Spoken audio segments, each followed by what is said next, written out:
हजारों साल पहले कुरुक्षेत्र के मैदान पर महाभारत का भीषण युद्ध समाप्त हो गया था।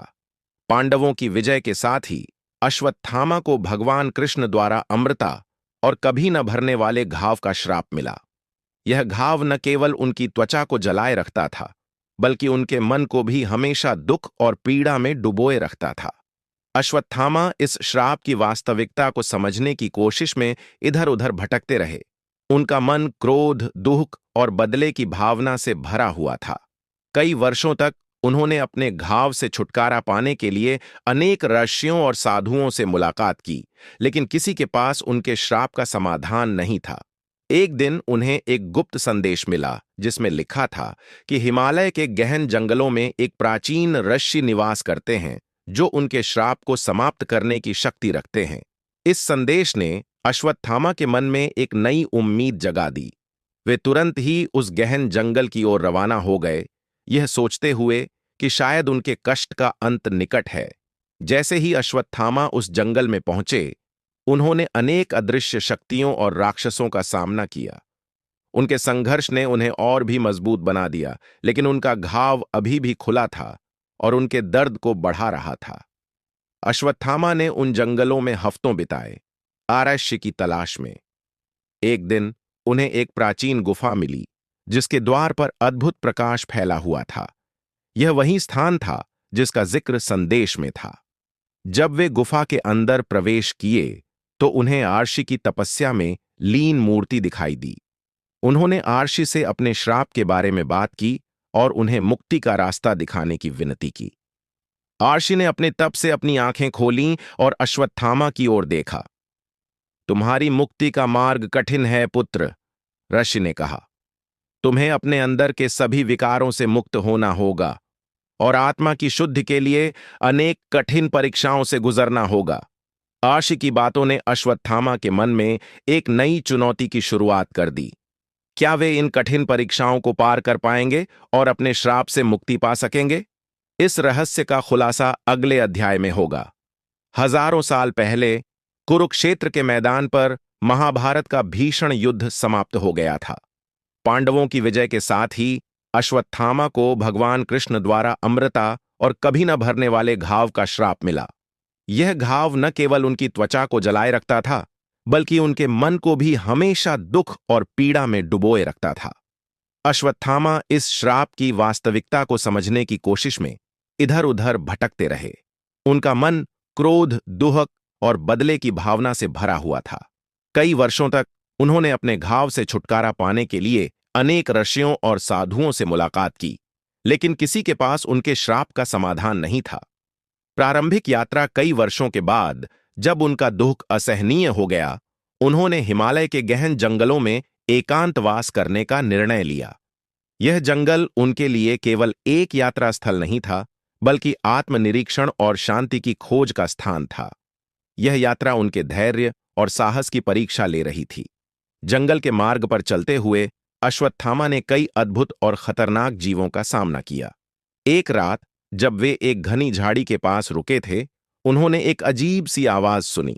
यह आवाज एक विशाल शेर की थी, जो उनसे कुछ ही दूरी पर था। अश्वत्थामा ने अपने धनुष और बाण को तैयार किया और शेर के सामने खड़े हो गए। यह संघर्ष जीवन और मृत्यु के बीच था, लेकिन अश्वत्थामा ने अपने कौशल और धैर्य से शेर को पराजित कर दिया।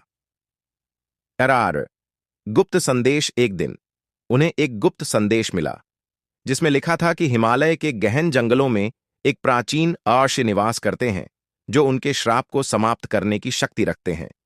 यह संदेश उन तक एक रहस्यमय पक्षी के माध्यम से पहुंचा था, जो आकाश से उड़ता हुआ उनके पास आया था। पक्षी ने संदेश को अश्वत्थामा के सामने गिरा दिया और तुरंत ही उड़ गया। इस संदेश ने अश्वत्थामा के मन में एक नई उम्मीद जगा दी। वे तुरंत ही उस गहन जंगल की ओर रवाना हो गए, यह सोचते हुए कि शायद उनके कष्ट का अंत निकट है। डॉक्टर जंगल की चुनौतियां। जैसे ही अश्वत्थामा उस जंगल में पहुंचे, उन्होंने अनेक अदृश्य शक्तियों और राक्षसों का सामना किया। एक बार जब वे एक गहरी घाटी से गुजर रहे थे, अचानक से वहां एक विशालकाय राक्षस प्रकट हुआ। यह राक्षस अत्यंत भयंकर था और उसकी आवाज जंगल को कंपा रही थी। अश्वत्थामा ने अपने अस्त्र शस्त्र संभाल लिए और उस राक्षस से मुकाबला किया। यह संघर्ष अत्यंत कठिन था, लेकिन अश्वत्थामा ने अपने कौशल और धैर्य से उसे पराजित कर दिया। राक्षस को हराने के बाद उन्होंने एक गहरी सांस ली और अपनी यात्रा जारी रखी। जंगल में उन्हें अनेक कठिनाइयों का सामना करना पड़ा। कई बार उन्हें भोजन और पानी की कमी का सामना करना पड़ा, लेकिन उन्होंने अपने संकल्प को कमजोर नहीं होने दिया और अपनी मंजिल की ओर बढ़ते रहे। टड्डा प्राचीन मंदिर। अंततः एक लंबी और कठिन यात्रा के बाद वे उस प्राचीन मंदिर के द्वार पर पहुंचे। मंदिर का प्रवेश द्वार विशाल और भव्य था, लेकिन उस पर अनगिनत वर्षों की धूल और घास जमा हो चुकी थी।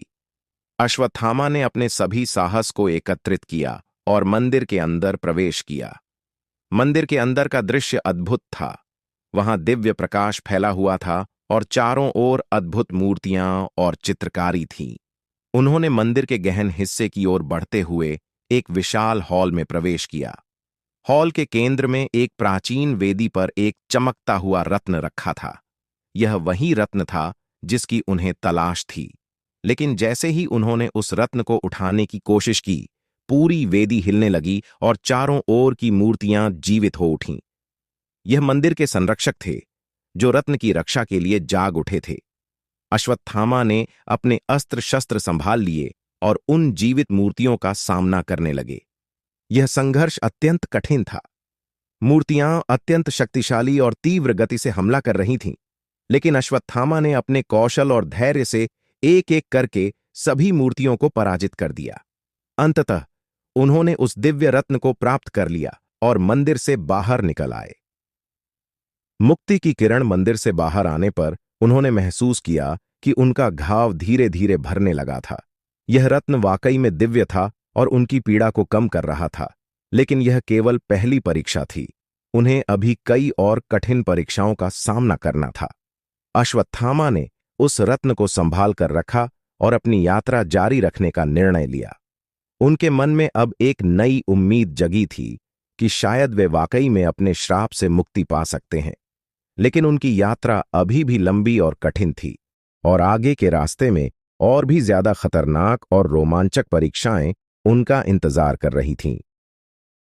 अंतिम परीक्षण। जब वे जंगल से बाहर निकले तो उन्होंने देखा कि आरश्य वहां उनकी प्रतीक्षा कर रहे थे। आरश्य ने मुस्कुराते हुए कहा, तुमने पहली परीक्षा सफलतापूर्वक पास कर ली है पुत्र। अब तुम्हें आत्मशुद्धि की दूसरी परीक्षा के लिए तैयार होना होगा। अश्वत्थामा ने आरश्य की बातों को ध्यान से सुना और अपनी अगली यात्रा के लिए तैयार होने लगे। उनकी आंखों में एक नई चमक और दिल में एक नई उम्मीद थी। हजारों वर्षों के बाद अश्वत्थामा अपने पहले परीक्षण से सफलतापूर्वक उभर चुके थे, लेकिन उनका रास्ता अभी भी लंबा और कठिन था। वे आर्षि के आश्रम में वापस लौटे, जहां आर्षि ने उन्हें अपनी दूसरी परीक्षा के बारे में बताया। तरटुमा आत्मशुद्धि की यात्रा। आर्षि ने अश्वत्थामा से कहा, अब तुम्हें आत्मशुद्धि की परीक्षा के लिए तैयार होना होगा। यह परीक्षा तुम्हारे धैर्य, साहस और आत्मविश्वास की परीक्षा लेगी। तुम्हें अपनी आत्मा की शुद्ध के लिए अनेक कठिन परीक्षाओं से गुजरना होगा। अश्वत्थामा ने अपनी आंखों में दृढ़ संकल्प और आत्मविश्वास भरकर आरषि से कहा, मैं तैयार हूं अर्शिवर, मुझे बताएं कि मुझे क्या करना होगा। ऋषि ने एक गहरी सांस ली और बोले, तुम्हें एक प्राचीन जंगल में जाना होगा, जहां एक दिव्य सरोवर है।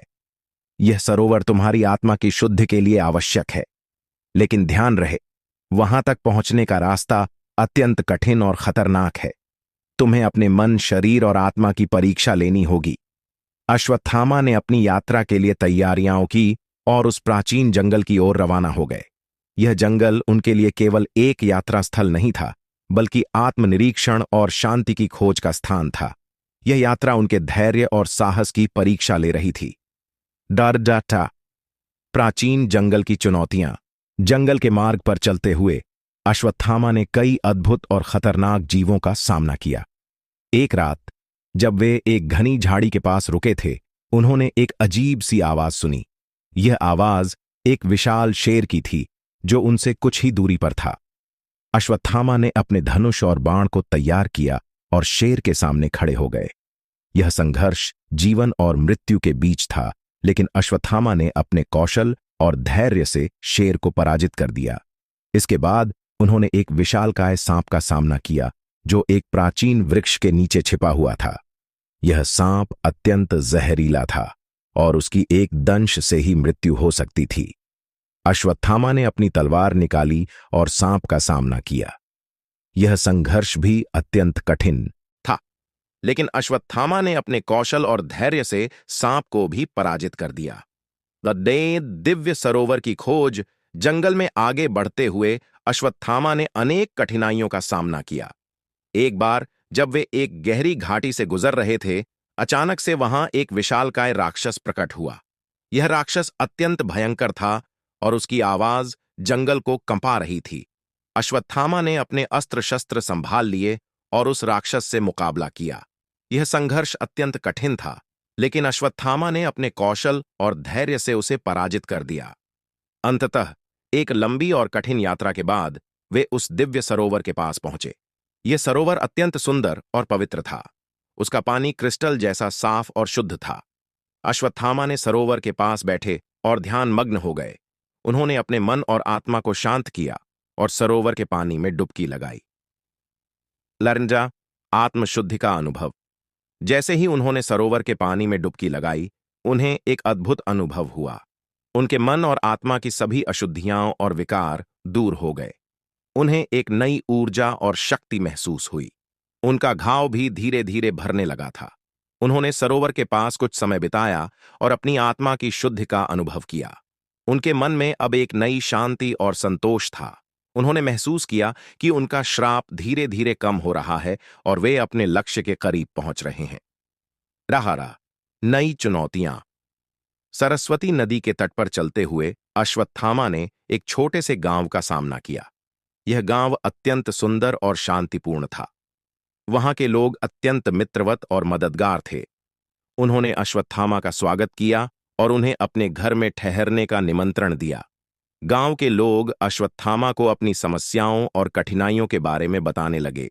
उन्होंने बताया कि उनके गांव के पास एक भयानक राक्षस रहता है, जो गांव के लोगों को परेशान करता है और उनकी फसलों को नष्ट कर देता है। अश्वत्थामा ने उनकी समस्याओं को ध्यान से सुना और उन्हें मदद करने का निर्णय लिया। उन्होंने गांव के लोगों से कहा, मैं आपके गांव की रक्षा करूंगा और उस राक्षस को पराजित करूंगा। गांव के लोग अत्यंत खुश हुए और उन्होंने अश्वत्थामा को अपना समर्थन दिया। अड्डा राक्षस से मुकाबला। अश्वत्थामा ने अपने अस्त्र शस्त्र संभाल लिए और उस राक्षस का सामना करने के लिए तैयार हो गए। उन्होंने गांव के लोगों के साथ मिलकर एक योजना बनाई और उस राक्षस के ठिकाने की खोज की। एक रात जब राक्षस गांव में आया, अश्वत्थामा और गांव के लोग उसका सामना करने के लिए तैयार थे। उन्होंने राक्षस पर हमला किया और एक कठिन संघर्ष के बाद अश्वत्थामा ने अपने कौशल और धैर्य से राक्षस को पराजित कर दिया। गांव के लोग अत्यंत खुश हुए और उन्होंने अश्वत्थामा का धन्यवाद किया। अरबा, आत्मनिरीक्षण और शांति। राक्षस को पराजित करने के बाद अश्वत्थामा ने गांव में कुछ समय बिताया और गांव के लोगों के साथ मिलकर अपनी आत्मा की शांति का अनुभव किया। उन्होंने अपने मन और आत्मा को शांत किया और अपनी यात्रा के अगले चरण के लिए तैयार हुए। अश्वत्थामा ने महसूस किया कि उनका श्राप धीरे धीरे कम हो रहा है और वे अपने लक्ष्य के करीब पहुंच रहे हैं। उन्होंने अपने संकल्प को और भी मजबूत किया और अपनी यात्रा जारी रखी। भविष्य की चुनौतियां। अश्वत्थामा की यात्रा अभी भी लंबी और कठिन थी। उन्हें अभी भी अनेक कठिन परीक्षाओं का सामना करना था, लेकिन उनके मन में अब एक नई उम्मीद और आत्मविश्वास था कि वे अपने श्राप से मुक्ति पा सकते हैं। अश्वत्थामा ने अपनी यात्रा जारी रखी और अपने धैर्य, साहस और आत्मविश्वास के साथ अनेक कठिनाइयों का सामना किया। उन्होंने अपने मन और आत्मा की शुद्धि के लिए अनेक परीक्षाओं से गुजरा और अपने श्राप से मुक्ति की राह पर आगे बढ़ते रहे। अश्वत्थामा की यात्रा अब तक कठिन और चुनौतीपूर्ण रही थी। आत्मशुद्धि के लिए दिव्य सरोवर में स्नान करने के बाद उन्होंने अनुभव किया कि उनके घाव और श्राप का प्रभाव कम हो रहा था, लेकिन उनकी यात्रा अभी समाप्त नहीं हुई थी। अगले परीक्षण के लिए उन्होंने आर्षि की ओर रुख किया, जो हिमालय की ऊंचाइयों में ध्यानमग्न थे। अरीरार, हिमालय की ऊंचाइयों में यात्रा। हिमालय की ऊंचाइयों की यात्रा करना किसी भी योद्धा के लिए एक कठिन परीक्षा थी। वहां का वातावरण कठोर और चुनौतीपूर्ण था। बर्फ से ढके पहाड़, ठंडी हवाएं और अनिश्चित रास्ते, ये सब अश्वत्थामा के लिए एक नई परीक्षा की तरह था। अपनी यात्रा के दौरान अश्वत्थामा ने कई अद्भुत दृश्य देखे। उन्होंने बर्फ से ढके पहाड़ों के बीच से गुजरते हुए जीवन की नश्वरता और प्रकृति की अपार शक्ति को समझा। रास्ते में उन्होंने कई साधुओं और तपस्वियों से मुलाकात की, जिन्होंने उन्हें अपने अनुभव और ज्ञान से समृद्ध किया। के बाद अश्वत्थामा अंततः आर्ष के आश्रम पहुंचे। यह आश्रम एक शांतिपूर्ण और पवित्र स्थान था, जहां से हिमालय की ऊंचाइयों का सुंदर दृश्य दिखाई देता था। आर्षि ध्यान मग्न थे और अश्वत्थामा ने उनके सामने प्रार्थना की। ऋषिवर, मैंने आत्मशुद्धि की यात्रा पूरी की है और अब अगले परीक्षण के लिए तैयार हूं, अश्वत्थामा ने कहा। ऋषि ने अपनी आंखें खोलीं और अश्वत्थामा की ओर देखा। तुम्हारी यात्रा अभी समाप्त नहीं हुई है पुत्र, ऋषि ने कहा। अब तुम्हें एक और कठिन परीक्षा का सामना करना होगा। तुम्हें एक प्राचीन ग्रंथ की खोज करनी होगी, जिसमें तुम्हारे श्राप का समाधान छिपा हुआ है। यह ग्रंथ गुप्त स्थानों में छिपा हुआ है और उसे प्राप्त करने के लिए तुम्हें अनेक कठिनाइयों का सामना करना होगा। प्राचीन ग्रंथ की खोज। अश्वत्थामा ने अपनी यात्रा की तैयारी की और प्राचीन ग्रंथ की खोज के लिए निकल पड़े। उन्होंने आर्ष के निर्देशों का पालन करते हुए अनेक गुप्त स्थानों की खोज की। अश्वत्थामा अपने श्राप से मुक्ति पाने के लिए निरंतर प्रयासरत थे। आर्ष के निर्देशों और प्राचीन ग्रंथ के ज्ञान के आधार पर वे अपनी यात्रा को आगे बढ़ा रहे थे। इस दौरान उन्होंने विभिन्न सभ्यताओं और साम्राज्यों के उत्थान और पतन को देखा। उनकी यात्रा केवल आत्मशुद्धि की नहीं थी, बल्कि एक ऐतिहासिक और सांस्कृतिक अनुभव भी थी।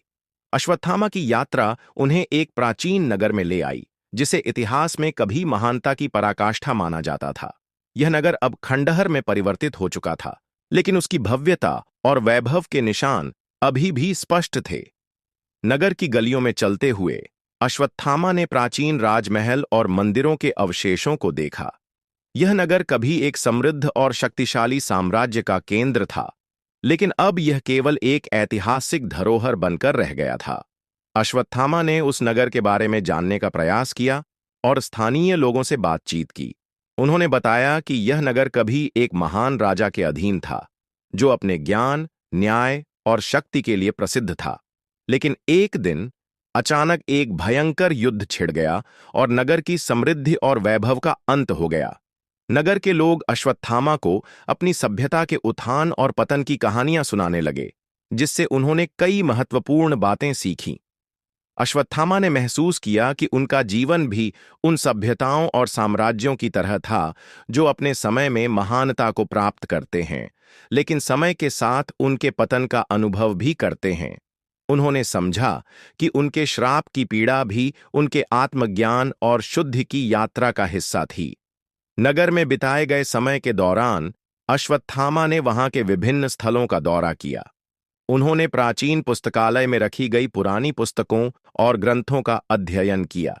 ये ग्रंथ उन्हें उस समय की संस्कृति, विज्ञान और दर्शन के बारे में महत्वपूर्ण जानकारियां प्रदान कर रहे थे। एक रात जब अश्वत्थामा प्राचीन पुस्तकालय में अध्ययन कर रहे थे, उन्होंने एक प्राचीन पुस्तक पाई, जिसमें उनके श्राप के बारे में कुछ महत्वपूर्ण जानकारी छिपी हुई थी। यह पुस्तक अत्यंत रहस्यमय और प्राचीन थी। उन्होंने पुस्तक को ध्यान से पढ़ा और उसमें छिपे रहस्यों को समझने की कोशिश की। इस पुस्तक में लिखा था कि अमृता का श्राप केवल तब समाप्त हो सकता है जब श्रापित व्यक्ति अपने अंदर के सभी विकारों से मुक्त हो जाए और आत्मज्ञान की उच्चतम अवस्था को प्राप्त कर ले।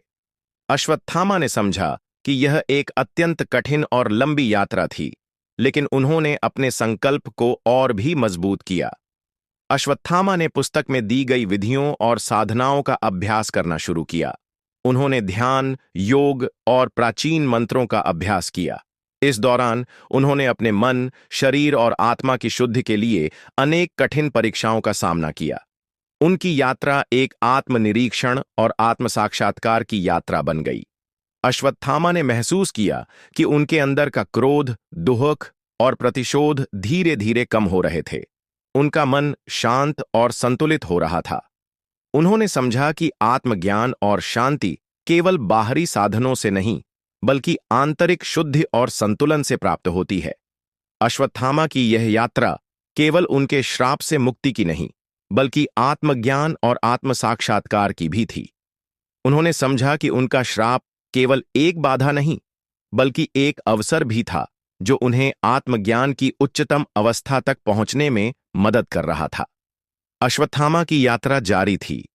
उन्होंने प्राचीन नगर को अलविदा कहा और अपनी यात्रा के अगले चरण के लिए तैयार हुए। उनके मन में एक नई उम्मीद और आत्मविश्वास था कि वे अपने श्राप से मुक्ति पा सकते हैं और अपने जीवन में शांति और संतोष प्राप्त कर सकते हैं। अश्वत्थामा का सफर अब भी कठिनाइयों और चुनौतियों से भरा हुआ था, लेकिन उनकी आत्मा की खोज अभी भी जारी थी। पहले उन्होंने आत्मशुद्धि और प्राचीन ग्रंथों के ज्ञान से अपने श्राप को कम करने की कोशिश की, लेकिन अब उनका अगला परीक्षण उनके धैर्य और सहन शक्ति की परीक्षा लेने वाला था।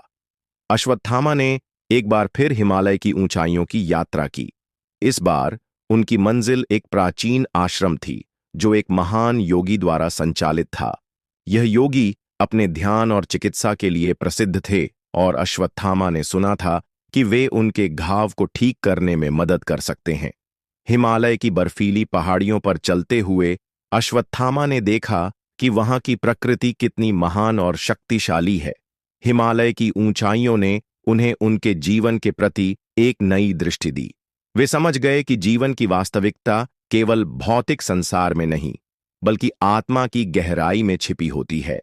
अश्वत्थामा के सामने एक नया मार्ग था। यह मार्ग अत्यंत कठिन और खतरनाक था, लेकिन उन्होंने अपने धैर्य और साहस से इस मार्ग पर कदम रखा।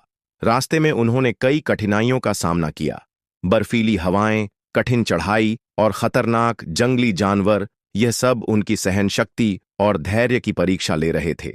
एक दिन जब वे एक गहरी घाटी से गुजर रहे थे, उन्होंने अचानक से एक विशालकाय भालू का सामना किया। यह भालू अत्यंत भयंकर था और उसकी आवाज बर्फीली पहाड़ियों को कंपा रही थी। अश्वत्थामा ने अपने धनुष और बाण को तैयार किया और भालू के सामने खड़े हो गए। यह संघर्ष जीवन और मृत्यु के बीच था, लेकिन अश्वत्थामा ने अपने कौशल और धैर्य से भालू को पराजित कर दिया। अश्वत्थामा की यात्रा के दौरान उन्होंने कई साधुओं और तपस्वियों से मुलाकात की। इन साधुओं ने उन्हें अपने अनुभव और ज्ञान से समृद्ध किया। उन्होंने अश्वत्थामा को बताया कि आत्मशुद्धि केवल ध्यान और योग से नहीं, बल्कि आत्मनिरीक्षण और आत्म साक्षात्कार से प्राप्त होती है। अश्वत्थामा ने इन साधुओं की बातों को ध्यान से सुना और अपने मन, शरीर और आत्मा की शुद्धि के लिए ध्यान और योग का अभ्यास करना शुरू किया। उन्होंने महसूस किया कि उनका घाव धीरे धीरे भरने लगा था, लेकिन अभी भी पूरी तरह से ठीक नहीं हुआ था। कई दिनों की कठिन यात्रा के बाद अश्वत्थामा अंततः उस प्राचीन आश्रम पहुंचे। यह आश्रम एक शांतिपूर्ण और पवित्र स्थान था, जहां से हिमालय की ऊंचाइयों का सुंदर दृश्य दिखाई देता था। आश्रम के योगी ध्यानमग्न थे और अश्वत्थामा ने उनके सामने प्रार्थना की, योगीवर, मैंने आत्मशुद्धि की यात्रा पूरी की है और अब अपने घाव को ठीक करने के लिए आपकी सहायता चाहता हूं। अश्वत्थामा ने कहा। योगी ने अपनी आंखें खोलीं और अश्वत्थामा की ओर देखा। तुम्हारे घाव का इलाज केवल तुम्हारे आत्मज्ञान और धैर्य में छिपा हुआ है, योगी ने कहा। तुम्हें अपने भीतर की सभी अशुद्धियों को समाप्त करना होगा और आत्मज्ञान की उच्चतम अवस्था को प्राप्त करना होगा। इसके लिए तुम्हें ध्यान और योग के माध्यम से अपने मन, शरीर और आत्मा की शुद्धि करनी होगी। अश्वत्थामा ने योगी की बातों को ध्यान से सुना और अपने मन, शरीर और आत्मा की शुद्धि के लिए ध्यान और योग का अभ्यास करना शुरू किया। उन्होंने आश्रम में कई महीनों तक ध्यान और योग का अभ्यास किया।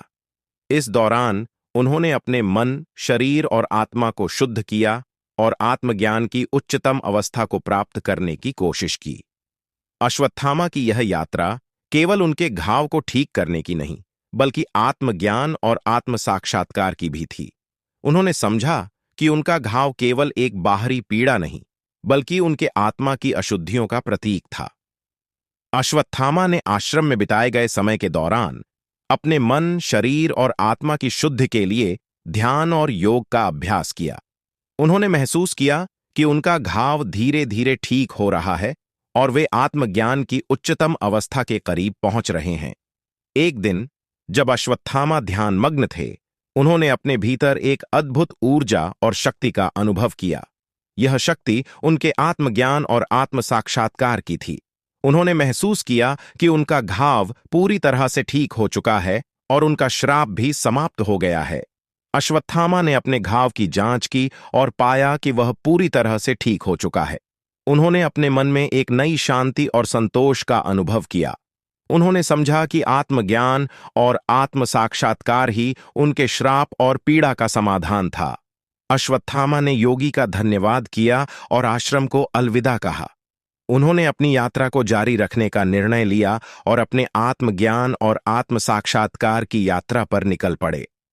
अश्वत्थामा की यह यात्रा केवल उनके घाव को ठीक करने की नहीं, बल्कि आत्मज्ञान और आत्म साक्षात्कार की भी थी। उन्होंने समझा कि आत्मज्ञान और शांति केवल बाहरी साधनों से नहीं, बल्कि आंतरिक शुद्धि और संतुलन से प्राप्त होती है। अश्वत्थामा की यह यात्रा अभी भी जारी थी।